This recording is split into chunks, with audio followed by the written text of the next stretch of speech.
हरियाणा विधानसभा के बजट सत्र के 8वें दिन की कार्यवाही में आज फसलों में जो ओलावृष्टि और बारिश से नुकसान हुआ है उसको लेकर एक ध्यानाकर्षण प्रस्ताव मंजूर हुआ था, जिसके ऊपर लंबी बहस और चर्चा हुई है। सरकार का जवाब इस प्रस्ताव के ऊपर आया है। मेरे साथ बातचीत करने के लिए पूर्व मंत्री और कांग्रेस के विधायक किरण चौधरी मौजूद हैं। इन्होंने जो है वो ओलावृष्टि और बारिश पर जो प्रस्ताव आया था उस पर चर्चा की शुरुआत की थी। मैम, आज जो प्रस्ताव आप लेकर आए उसमें चर्चा हुई, सरकार का जवाब आया, सरकार के जवाब से आप कितना सहमत है और दूसरा ये क्या मांग आपने इस प्रस्ताव के जरिए की है? ये कॉलिंग अटेंशन मोशन जो है, ओलावृष्टि से जो फसलें बर्बाद हुई हैं, जो जल भराव से बर्बाद हुई हैं, उसके ऊपर ये कॉलिंग अटेंशन मैं लेकर आई थी और शुरुआत भी मैंने ही करी है। सो इसके ज़रिए सरकार को जो है हम बताना चाहते थे कि किस तरह से ये जो बड़े बड़े जो दावे सरकार के होते हैं वो पूरी तरह से खोखले हैं। धरातल के ऊपर जो है कुछ भी नहीं हो रहा है। अब मसलन तौर पे 2020-21 का जो मुआवजा जो सरकार को देना था बर्बाद फसलों का बारिश से, जो है वो अभी तक जो है 7 लाख किसान भाइयों को नहीं दिया गया है। ये इन्होंने खुद माना है। अब जो है ये 2022 के अंदर इतनी बुरी तरह से ये ओलावृष्टि हुई। मैंने खुद दौरा करा सारे बाडरा के गाँव के अंदर, इधर लोहारू के इतने सारे गाँव के अंदर मैं गई, इधर महेंद्रगढ़ के साइड में भी। तो वहाँ ये देखा कि पूरी तरह से जो है फसल जल चुकी है। और जो है गिरदावरी, ये कह रहे हैं हमने गिरदावरी के ऑर्डर्स कर दिए हैं। अब ये गिरदावरी के ऑर्डर तो ये कर देते हैं, लेकिन गिरदावरी जो है पूरी गिरदावरी नहीं दिखाई जाती, जो है अब 100% से भी ऊपर जो है नष्ट हो चुकी है। लेकिन गिरदावरी जो है ये दिखाएंगे 50% या 50% से नीचे, जिससे इनको जो है मुआवजा ना देना पड़े।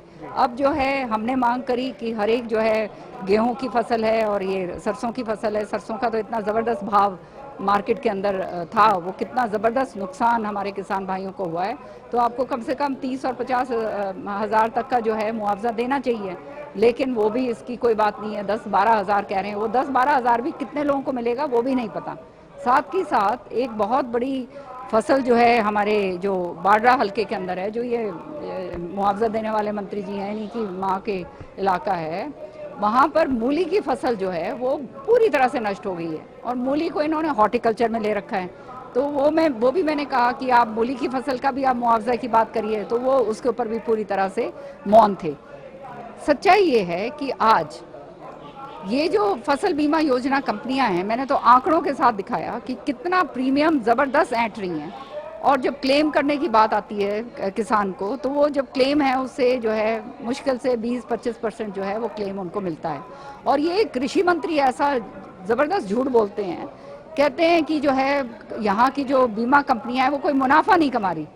ऐसी बात कहना, जब सारे स्पष्ट हो रहा है कि मुनाफा नहीं कमाना, इसका मतलब तो ये है कि भगवान जाने अब इनके तार कहाँ पे जुड़े हुए हैं। वो यही तो कह रहे हैं कृषि मंत्री और उप मुख्यमंत्री भी कह रहे थे कि मान लीजिए 1 लाख किसान बीमा करवाते हैं तो जो 2000 लोगों का नुकसान है तो 1 लाख को कैसे हम बीमा दे दें। मतलब ये सरकार की दलील है कि बीमा कंपनियां हरियाणा से कोई मुनाफा नहीं कमा रही है। बिल्कुल, देखो ये कंपनियां लूट रही हैं, मुनाफे की तो बात छोड़ दो जी। और ये कबूतर बन के आंख बंद करके बैठे हुए हैं। किस लिए बैठे हुए हैं वो भगवान ही जाने, क्योंकि किसान को धरातल के ऊपर जो हो रहा है किसान के साथ वो जानता है।